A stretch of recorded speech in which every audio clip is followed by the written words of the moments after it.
हाँ। अरे कहाँ है रे? घर पर। अरे जल्दी आया मेरे पास। क्या हुआ है? अरे तुम आओ पहले जल्दी। ठीक है अभी आ रहे हैं। अरे क्या हुआ है दोस्त, काहे इतना जल्दी बुलाया है? नहीं ऐसे मन नहीं लग रहा था। और चला इतना जल्दी हम काम आए छोड़।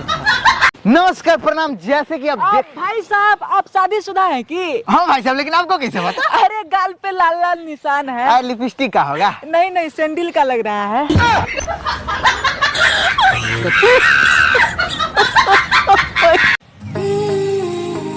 मत देखो, हम गंदा चीज देख रहे हैं।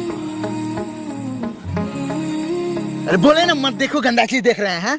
गुम देख रहे हैं क्या? तुमको समझ में नहीं है, जा सियान होगा तमाना। और सब बताओ कैसा चल रहा है? अरे ठीक है। अरे मत रहो, दोस्ती का चक्कर में मोटा मोटा दोस्त मदरचोद होता है।